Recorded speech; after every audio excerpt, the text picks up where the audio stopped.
We welcome Dr. Julie.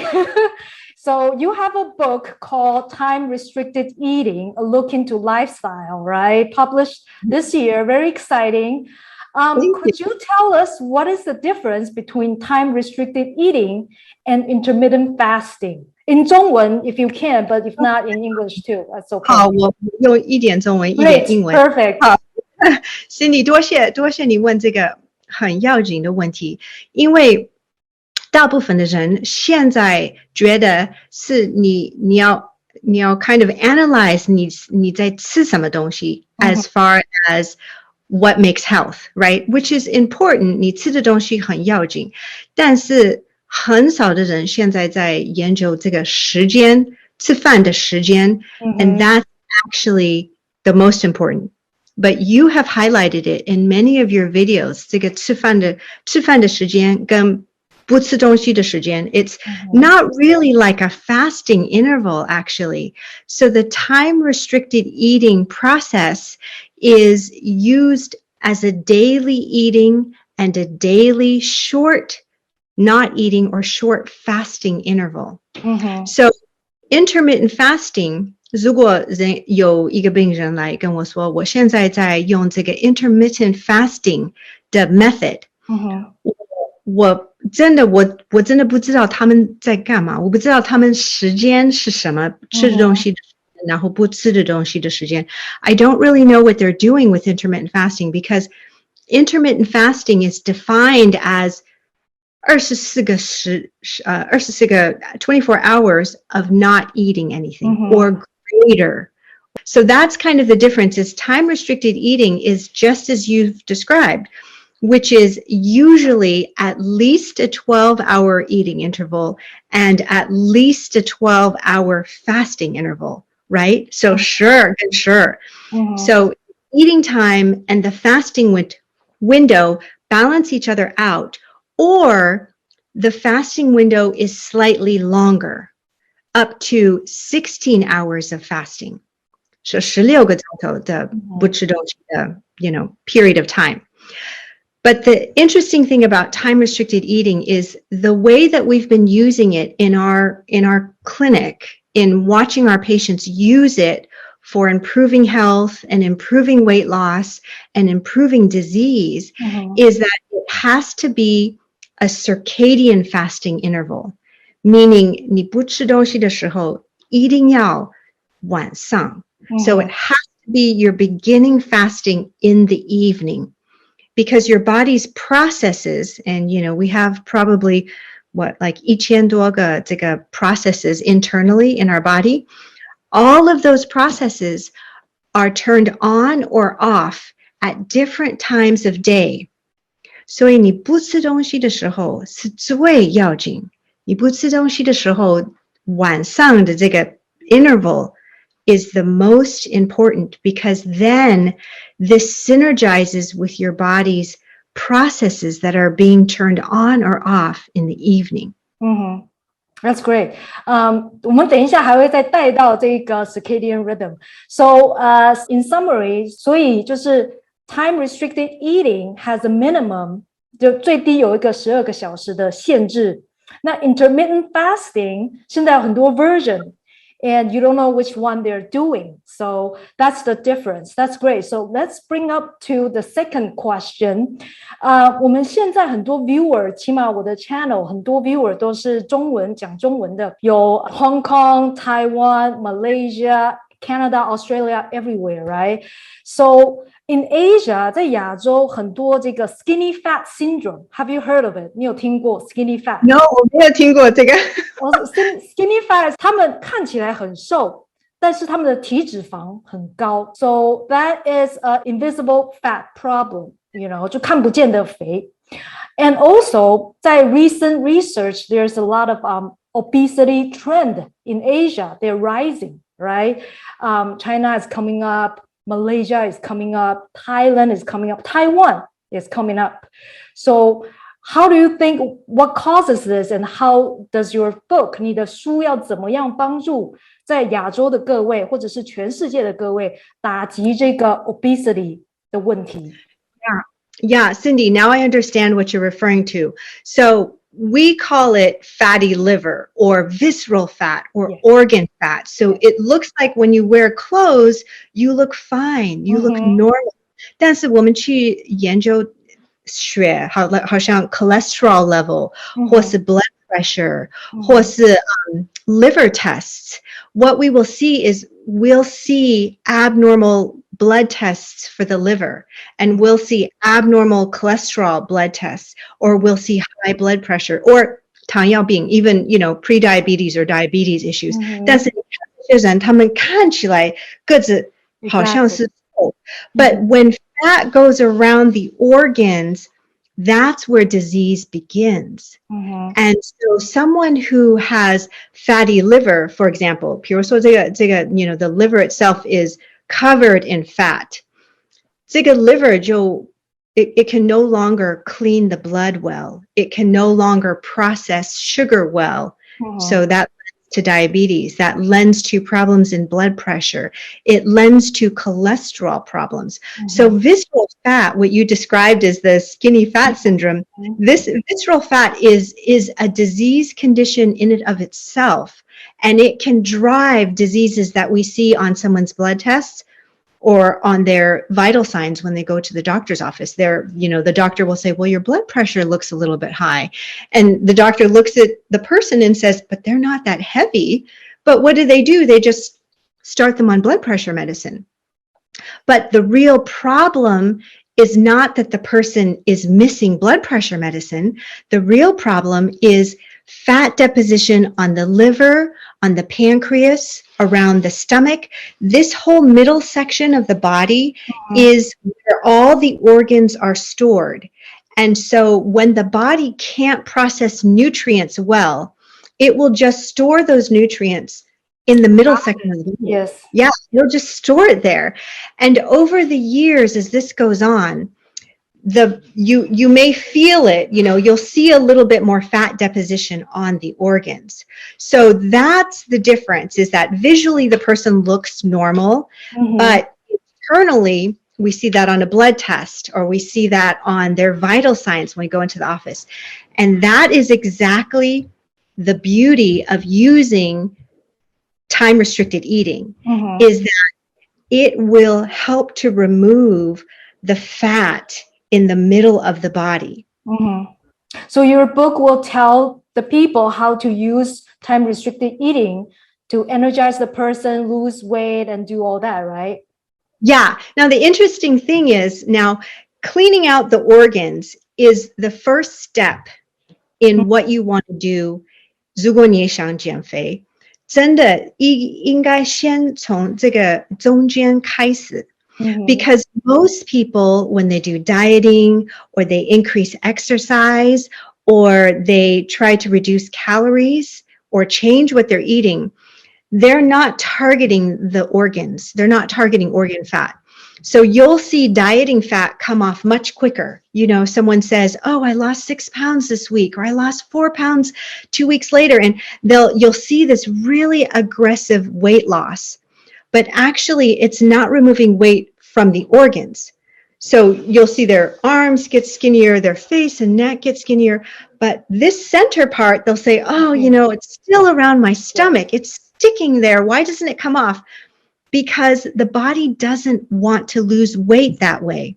So the 中间 area will be the last place weight comes off if you're doing diets or just exercise increase or just changing composition of what you're eating.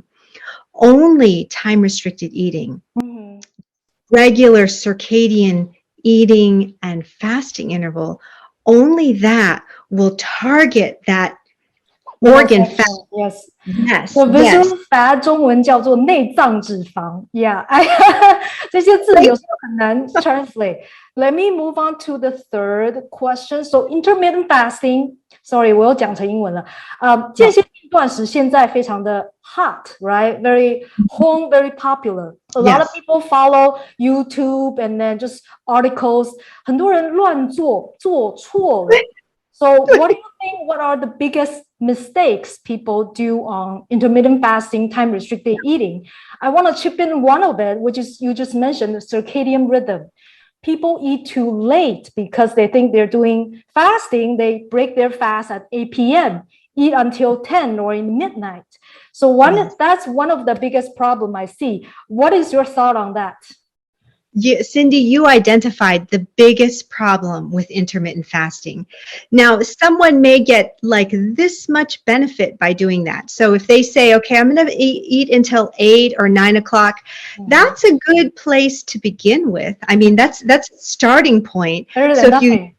Yeah, it's better than nothing. Yeah. But if you want to see disease reversal, and if you feel like the weight is still stuck, you need to adjust the back end. You need to adjust that last eating window or the dinner time or snack time window. So that is one of the biggest mistakes people do make, is they cut off their eating time very late in the evening and they start late in the morning. And the problem with that is because it's no longer circadian. So all of those processes inside the body that are activated during the day, you want to take advantage of that time because that's when your metabolism is working the best. So if you're saving a whole backload of calories to eat later in the evening, you've already missed your biggest metabolism window. You know, so then all of those nutrients that you eat, your body can't process it. So what's it going to do? Going to just store it right here. Exactly. And then you asked a second question about the other problem with intermittent fasting is that people are doing different things. So they're not eating for maybe 24 hours or 36 hours or maybe even longer. But that is temporarily good for the body. However, when you fast for such a long period of time and then you go back to eating what you normally eat, that can actually be detrimental to the body because it's a shock of sudden food coming back in. So doing the longer fasts creates some benefit for some people who are doing it correctly. And when I say doing it correctly, that means they're already doing time restricted eating as a baseline. So you kind of want to build a house in different layers, right? You want to make sure you build a foundation first before you put in the furniture and the interior decorating and all of that. So fasting means you want to build in time restricted eating first so that your body knows, it understands your own circadian rhythm. And then the next level is to try longer fasts, the intermittent fasting, longer than 24 hours.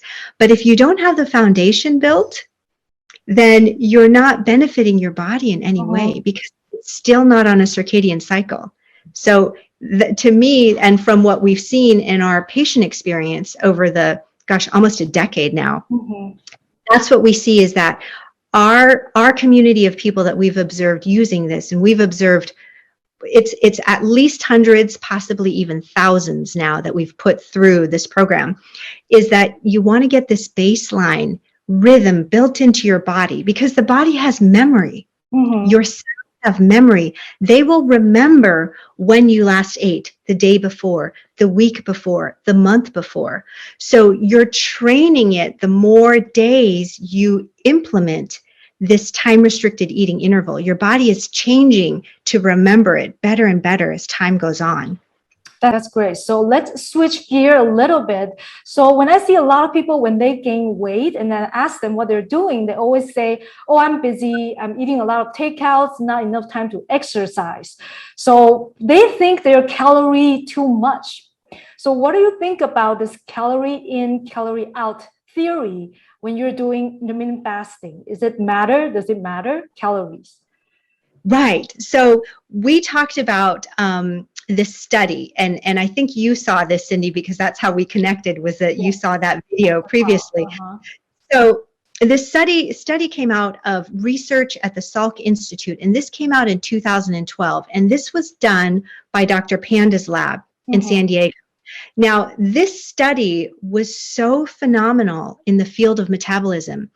It hit like NPR, it hit the major newspapers. It was a media sensation, but for a very short time, because people still didn't really grasp the impact of it back then.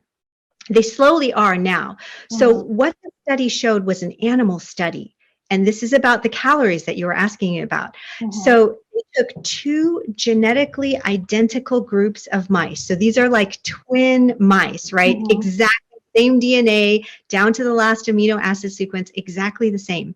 So they took these 2 groups of mice and they fed both of them fast food. It was the amount of fat like ice cream and the amount of salt and carbs and sugar like potato chips. So it was almost like they were eating potato chips and ice cream for every meal that they ate. So you would think like, oh, this is terrible. Those poor mice, they're going to be so ill and heavy, right? So these 2 genetically identical groups of mice. Now, they gave them the exact same environment. Well, after 4 months, guess what happened? One group was lean and slim and thin and healthy after that diet. And the other group was heavy and obese, had come down with diabetes. So you have one heavier, one skinny. They ate the exact same type of food. And this is the stunner. They ate the same amount of food at the end of that 4 months. Same amount, exact same food. So what happened? Well, you know the answer. One group was put on time-restricted eating. They were only allowed to access food for this circadian window, an 8-hour window. Now that's for mice. So it doesn't mean that, all humans have to just constrict their eating to 8 hours. So in mice, it was very strict because they were doing the experiment. But you can see that the power of eating within your circadian rhythm is so amazing that it can accelerate your metabolism to undo the potential side effects of this really poorly chosen diet. So that's the power of it. So when you say, well, do calories matter? Or does it? Calories do matter, but time matters so much more. That's so interesting. So that means sunlight is very important to us, right? We're supposed to live with sunlight and work with sunlight. So those people who are night owls, 现在正在看的这些夜猫子，赶快去睡觉了 right? Don't stay up all night and then not sleeping. So right. That gets into a very complicated mechanism that you're mentioning, but I'm sure you've talked about it in your past videos. Because not only is your body's circadian because it can keep track of light, right? It is light that comes in that triggers a clock in the brain. And so that's how your body knows if you're eating in the daytime or if you're eating in the nighttime. That's how it knows, by the light coming in through your eyes. Perfect. So next question, I think as a female, we are very important about this intermittent fasting because a lot of doctors talking about intermittent fasting are male. 所以现在很多男性在讲 intermittent fasting, they don't really know what women are going through. So we have our regular menstrual cycle, perimenopause, menopause. There is something called perimenopause now, So what do you think? Should women fast differently than men? That's a good question. And I'd have to say that I haven't seen a lot of studies that differentiate males and females when it comes to the intervals of fasting. But I would say that in my observation of the women that I've worked with, women adhering to time-restricted eating do very, very well. I mean, I have, 我有一个 one client that I see, 她70多岁。Wow. 然后他在用这个 method 已经可能七个年。哇，在用7年了。7年。然后他现在的 her weight now is 40 pounds less than when she started. So this is someone in her 70s who's way past menopause, and this system still works so well for her. Every time she sees me, she says, "Thank you for sharing this with me, Dr. Julie." And I said, "I didn't do anything. You did all the work. I just gave you the information and you did all the work." So it's very easy for women who are even changing their hormones to use this method. It's probably even easier for males, I would think, because they don't have the same struggles that women do when we're going through perimenopause or pre-perimenopause. So for a man, it can be a little bit more, they can adhere to it a little more simply, whereas for women, we just have more obstacles because our hormones may be shifting. But the one thing about this method, again, is that it's actually correcting the processes inside the body. So when it does that, it can actually help to enhance hormonal fluctuations. So this has the ability to really correct a lot of the problems we run into as women as we go into perimenopause or if we're in menopause already.